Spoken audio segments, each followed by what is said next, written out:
بسم اللہ الرحمن الرحیم۔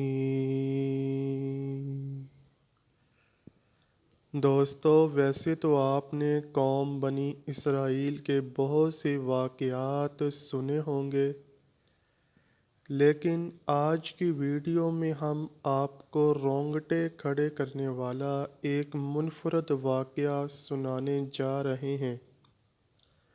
بلا تاخیر واقعہ شروع کرتے ہیں۔ بنی اسرائیل میں دو ایسے بھائی تھے جن میں سے ایک مسلمان اور دوسرا کافر تھا۔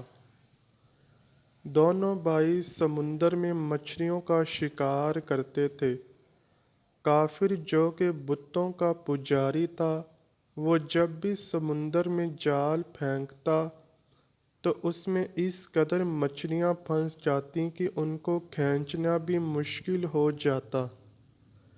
لیکن جو بھائی اللہ کی عبادت کرنے والا تھا اور جب بھی جال پھینکتا تو بمشکل اس میں ایک مچھلی آتی۔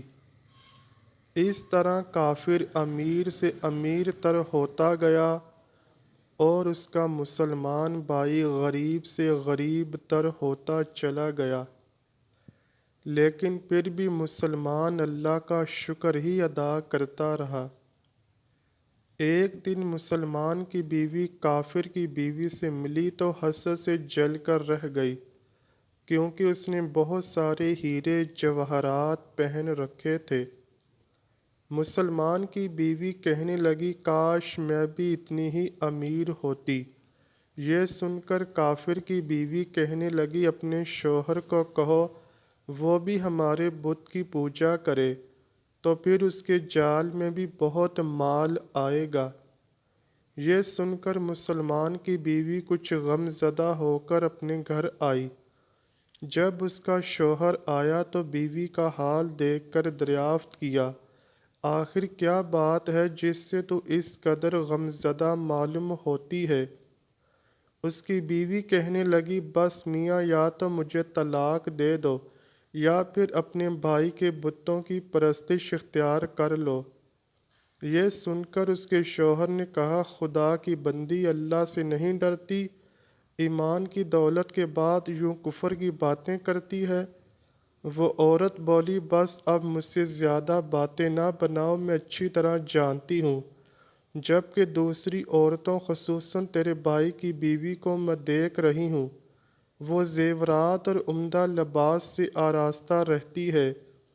جب اس مرد مومن نے دیکھا کہ عورت ضد پر اتر آئی ہے اور اس کا اصرار حد سے بڑھ چکا ہے، تو اس نے عورت کو تسلی دی اور کہا، اچھا، گھبرانے کی ضرورت نہیں، میں کل سے کاریگروں اور مزدوروں میں جا کر محنت کروں گا اور تمہیں روزانہ 2 درہم دیا کروں گا۔ ان 2 درہم سے تو اپنی حالت درست کر لینا۔ یہ سن کر عورت کو کچھ تسکین ہوئی۔ چنانچہ اگلی صبح وہ محنت مزدوری کرنے کے لیے نکل پڑا، لیکن اسے کسی نے بھی کام نہ دیا۔ وہ سارا دن پھرتا رہا لیکن اسے کام نہ ملا۔ آخر کار مایوس ہو کر دریا کے کنارے پہنچا اور رات تک اللہ کی عبادت کرتا رہا۔ دیر رات کو جب گھر پہنچا تو بیوی نے فوراً سے پوچھا کہ لاؤ جو آج کمایا ہے۔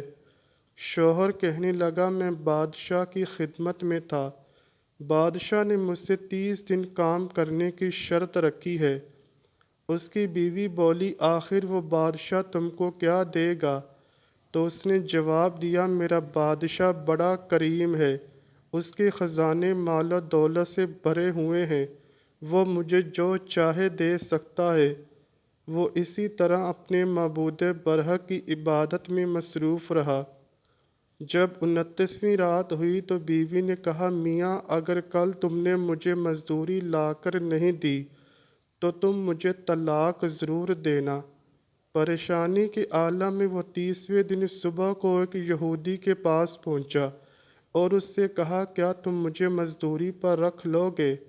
یہ سن کر یہودی کہنے لگا، ہاں، تم کو مزدوری مل جائے گی، لیکن شرط یہ ہے کہ میرے پاس تمہارے کھانے پینے کا کوئی بندوبست نہیں۔ وہ مرد مومن روزے کی نیت کر کے یہودی کے کام پر گیا۔ ادھر دوسری طرف ایک آدمی اس کی بیوی کے پاس گیا، دروازہ کھٹکھٹایا۔ جب اس کی بیوی باہر نکلی تو اس آدمی نے اس بیوی کو 29 اشرفیاں دی اور کہا، یہ تمہارے شوہر کی مزدوری ہے۔ تمہارا شوہر 29 دن سے بادشاہ کے کام میں تھا، یہاں تک کہ تمہارے شوہر نے بادشاہ کو چھوڑ دیا۔ اگر وہ 30ویں دن بھی کام پر جاتا تو اس کو بہت سی اجرت مل جاتی، لیکن وہ یہودی کے پاس چلا گیا۔ اگر وہ مزید بادشاہ کا کام کرتا تو بادشاہ اس کو مزید اجرت دیتا۔ بس یہ لو 29 اشرفیاں۔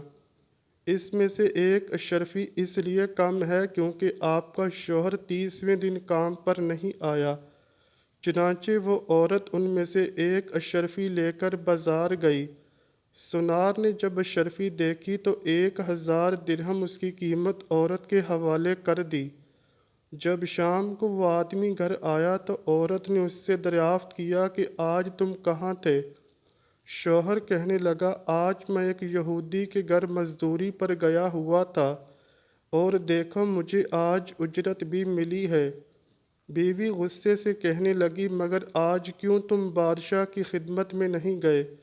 تم بادشاہ کی خدمت چھوڑ کر ایک غریب یہودی کے گھر مزدوری کرتے رہے۔ یہ دیکھو شرفیاں۔ بادشاہ کی طرف سے ایک نمائندہ آیا تھا، وہ یہ دے کر گیا ہے۔ پھر بیوی نے شوہر کو اشرفیوں کی پوری بات بتائی۔ اشرفیوں کا واقعہ سن کر شوہر رو رو کر بے ہوش ہو کر گر پڑا۔ جب ہوش میں آیا تو بیوی سے کہنے لگا، مجھے بے حد افسوس ہوا کہ میں نے 2 جہاں کے بادشاہ کی خدمت کو چھوڑ کر ایک یہودی کی خدمت کی۔ اپنی بیوی کو پورا واقعہ بتایا اور خود جنگل کی طرف نکل گیا۔ روایت میں ہے کہ وہاں جنگل میں وہ 2 دن اور رات بھوکا پیاسا عبادت کرتا رہا، اور وہیں جنگل میں ہی کچھ دنوں بعد اس کی روح اس جہان فانی سے کوچ کر گئی۔ میرے دوستو، بزرگوں کا قول ہے کہ اللہ کے ہاں دیر ہے لیکن اندھیر نہیں۔ اللہ کے خزانوں میں کوئی کمی نہیں، لیکن بعض اوقات کسی حکمت کی وجہ سے اور بعض دفعہ وہ اپنے بندوں کو آزماتا ہے، لیکن اپنے بندوں کو وہ دیتا ضرور ہے۔ اللہ پاک ہم سب کو ہر طرح کی آزمائش میں کامیاب فرمائے، ہم سب کو رزق حلال وسیع پیمانے پر عطا فرمائے، اور ہمیں اپنے پیارے حبیب صلی اللہ علیہ وآلہ وسلم اور ان کی آل پاک سے سچی و پکی محبت کرنے کی توفیق عطا فرمائے۔ آمین یا رب العالمین۔ امید کرتا ہوں کہ آپ کو ویڈیو ضرور پسند آئی ہوگی۔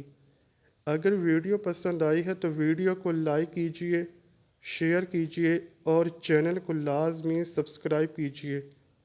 کمنٹ سیکشن میں اپنی رائے کا اظہار بھی ضرور کیجئے گا۔ ملتے ہیں اگلی ویڈیو میں، تب تک کے لیے اللہ حافظ۔